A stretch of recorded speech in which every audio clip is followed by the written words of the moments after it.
A sua vida não é uma sequência de traumas insuperáveis, de tragédias, de coisas horríveis que você nunca vai conseguir superar, que vão te traumatizar para o resto da vida. Muito do que a gente lê na mídia está orientado para a gente pensar isso, né? E nesse vídeo de hoje eu vou falar um pouco sobre algumas coisas que estão nesse pano de fundo, né? Tem uma área da psicologia do conhecimento que está estudando isso, tá? Da psicologia do comportamento, aliás, está estudando isso. Eles estão estudando uma corrente que eles chamam de fragilização e medicalização das pessoas. Vamos por partes. A fragilização tem a ver com uma sensação socialmente aceita de que todo mundo está mal, está muito frágil, de que todo mundo está com a saúde e a vida em perigo, que existe uma crise de saúde mental e de doenças psicossomáticas e que isso acontece por causa do estilo de vida, do trabalho. É claro que a gente sabe, tá, gente? Assim, aqui sempre vamos dar um desconto e pensar criticamente. Quando a gente fala, aqui a gente está falando em linhas gerais. É óbvio que tem pessoas que adoecem por causa do trabalho. Mas elas também adoecem por outras condições associadas ao trabalho e à vida. Mas essa linha de fragilização das pessoas, ela trata isso como um processo social e cultural, onde as pessoas estão sempre muito frágeis, onde as pessoas estão sempre numa situação de sofrimento, né? Essa linha da fragilização, ela toca numa questão que os autores chamam de reducionismo biológico, né? Ele prioriza sempre explicações do meio, né? Explicações biológicas ou químicas ou materiais, né? Para explicar o sofrimento das pessoas, né? E muitas vezes ele amplifica também o peso, né, das questões sociais, econômicas e culturais em detrimento também das existenciais. Quer dizer, o que é que eu quero dizer com isso, né? Coloca a responsabilidade do sofrimento do indivíduo em tudo menos no próprio indivíduo, né? Vou dar um exemplo para vocês. Uma pessoa que tem um problema grave de sono, né, e não toma nenhuma atitude. Ela continua com problema para dormir, ela continua com problema para descansar, ela começa a ter déficits, mas ela não faz nada para controlar melhor o processo de sono dela. Ela fica no celular até tarde, come doce durante a noite. Então, claro que existe as condições do meio, mas a pessoa também é responsável um pouco ali, né?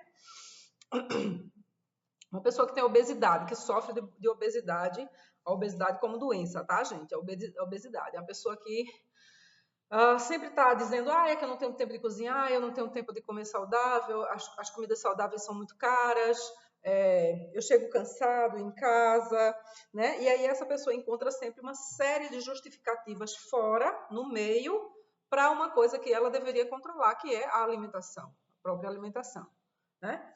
E isso está acontecendo com uma série de distúrbios e doenças, né? Essa superfragilização da pessoa, né? E tudo é um trauma ali, né? Quando a pessoa, né? Viu um acidente, vai ficar traumatizado para o resto da vida. Sofreu um assalto, vai ficar traumatizado para o resto da vida. Aí a criança viu um cachorrinho ser atropelado na frente da escola. Essa criança agora está traumatizada. É claro que tem coisas que são traumáticas, tá? Me entendam bem, por favor, que esse vídeo é delicado.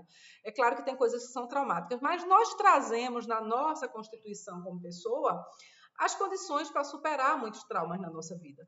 É claro que alguns deles caminham com a gente a nossa vida inteira, por exemplo. Eu tenho uma dor, eu ainda sinto uma dor muito profunda quando eu lembro da perda da minha mãe, né? Da minha mãe. Sei que nunca vou vê-la nunca mais, e isso me causa dor e sofrimento.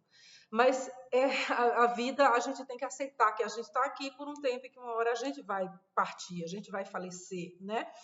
Então, isso não é traumático, é simplesmente uma condição da vida, da existência que a gente carrega, né? Então, essa fragilização das pessoas, né, como se as pessoas estivessem o tempo inteiro em situação de sofrimento, sempre com alguma dor, com algum sofrimento, com alguma ansiedade, com alguma depressão. E, por outro lado, associado a isso, uma coisa muito perigosa que ficou famosa aqui no Brasil, que é aquela história de que todo mundo precisa de terapia. Gente, se todo mundo precisa de terapia, todo mundo vai ter que ir para um cardiologista também, né? Você que tem dentes perfeitos também vai ter que ir no dentista, porque todo mundo precisa de um dentista. Todo mundo precisa também de um fonoaudiólogo, até mesmo eu que tenho uma voz ótima, uma dicção perfeita. Perfeita não, né? Ai, vou ter que, porque todo mundo precisa de um fonoaudiólogo. Então, essa história que ficou famosa no Brasil, de que todo mundo precisa de terapia, ela é muito oportuna, ela é muito útil para uma rede gigantesca de psicólogos que são formados no Brasil todo ano e que estão aí no mercado e que precisa trabalhar. Nada contra, tá, gente? Todo mundo tem que trabalhar e pagar suas contas.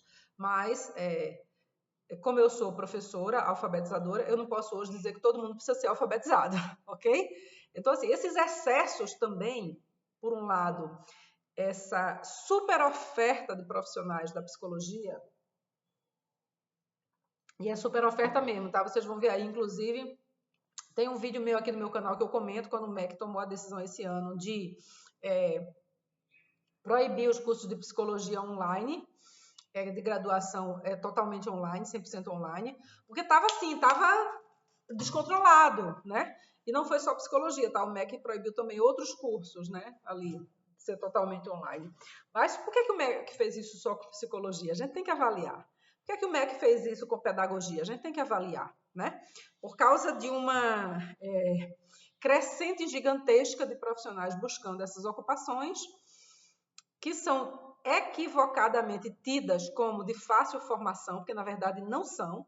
Pedagogia e psicologia são, na verdade, duas das profissões mais difíceis que eu conheço, né, que eu posso comentar como especialista na área de educação e trabalho, mas que no Brasil virou, sabe, como disse aquele lá, passa de baciada, né? Então, essas duas condições estão associadas ainda com uma terceira, que é a indústria farmacêutica. Porque é muito conveniente que todo mundo precise de terapia e que todo mundo acha também que precisa de remédio, e com isso a indústria farmacêutica, boom, né? Ela fatura milhões o tempo inteiro, com milhares de remedinhos ali que as pessoas usam para acalmar e para aplacar, muitas vezes coisas que são sintomas normais, não são uma condição patológica permanente. Tá? Então, a gente tem que olhar um pouco para essa superfragilização da pessoa com um olhar muito crítico, porque ela tem uma utilidade econômica, ela tem uma utilidade de negócio e está sendo usada para isso, né?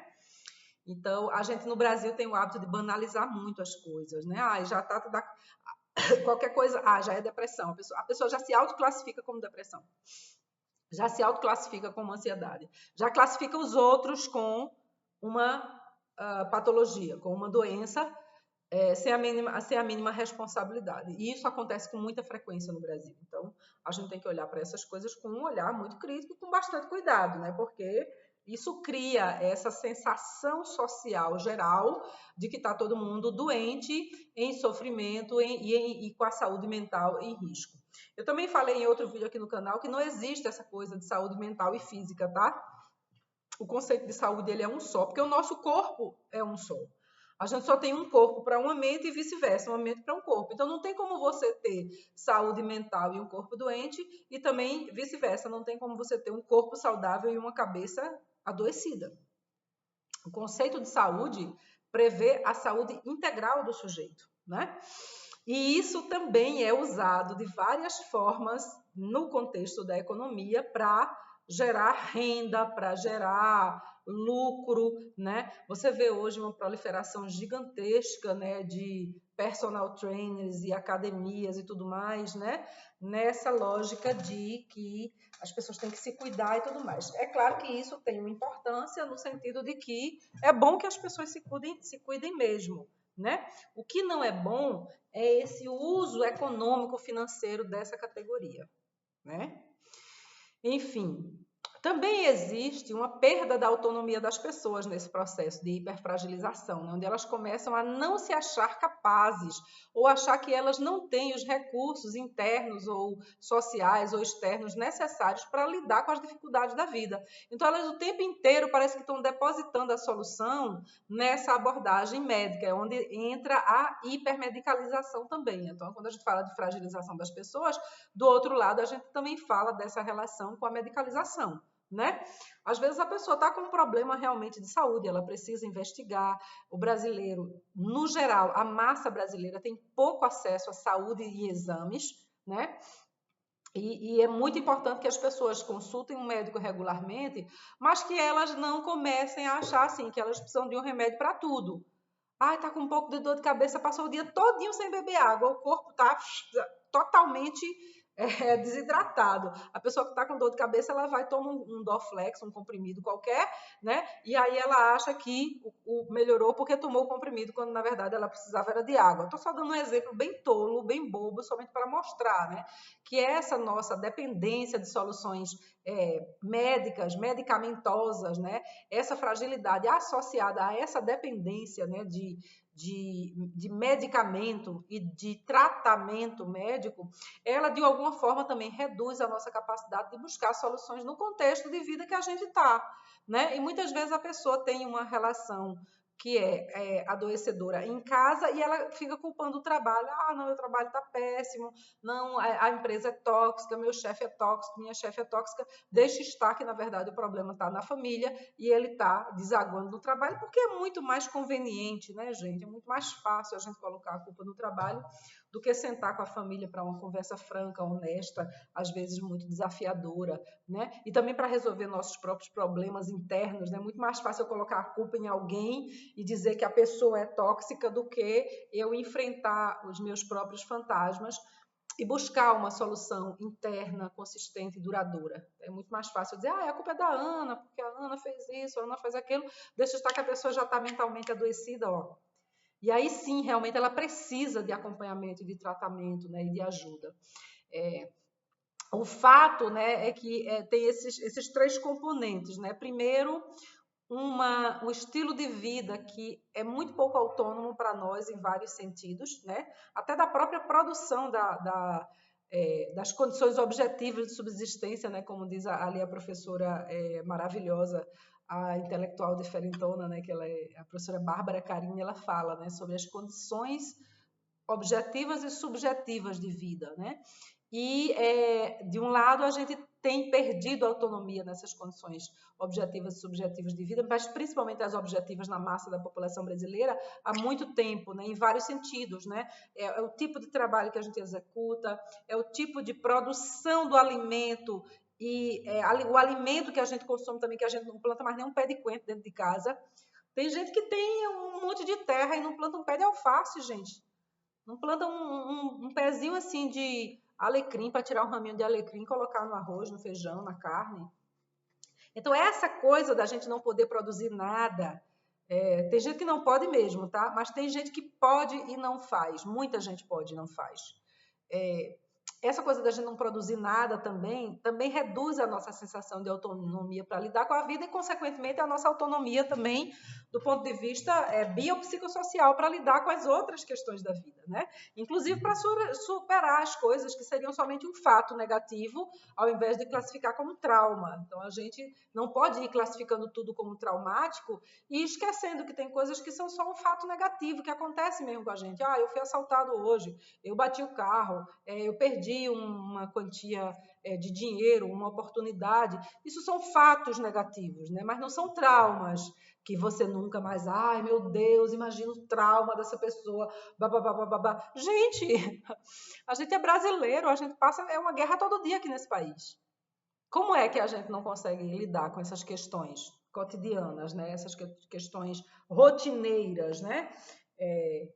Esse discurso serve aos interesses de alguém. Quem? Esses discursos servem ao interesse de algumas indústrias e segmentos. Quais?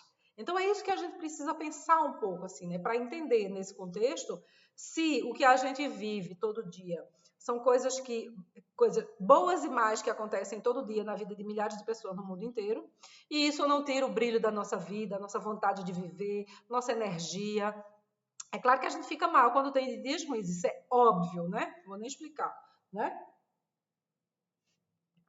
Mas a gente também não pode viver que a nossa vida é um mar de tragédia, um mar de traumas insuperáveis, que a gente é o pior ser humano da história, né? Porque, tem coisas que são ruins, claro que tem coisas que são ruins, a gente sempre tem que lutar para ter uma vida melhor, uma qualidade de vida melhor, mas não se tornar refém dessas condições que muitas vezes nos são impostas no discurso, né, na tentativa de que a gente absorva essas coisas e encare essas ideias e discursos como verdade, enquanto que, na verdade, eles estão servindo a interesses de grupos específicos e grupos econômicos e financeiros, contra os quais muitas vezes a gente não tem como lidar e como enfrentar. Então, o vídeo de hoje era sobre isso. É difícil abordar uma ideia como essa, tão complexa, né, que tem várias camadas, num vídeo curto, num vídeo de 10 minutos, mas eu adoraria saber o que você acha a respeito, né, e a gente trocar algumas ideias e conversar aqui pelo chat do YouTube. Coloca aqui o que é que você achou, eu adoraria conversar e a gente entender um pouco melhor isso que está acontecendo na vida das pessoas hoje. Por que é que elas estão se achando tão frágeis? Por que elas estão se achando tão diminuídas em suas capacidades de viver e de produzir a vida? O que é que você acha? Você já pensou sobre isso? Responde aqui. Eu sou Ana Moraes, sou professora, pedagoga, consultora, tenho mestrado na área de formação de pessoas e aqui no canal eu falo muito e adoro falar sobre bem-estar, educação e desenvolvimento. Obrigada por ficar no canal. Assina o canal, já ia esquecendo. Assina o canal, dá um apoio, deixa um like, recomenda esse canal para alguém que você goste, enfim, estamos juntos.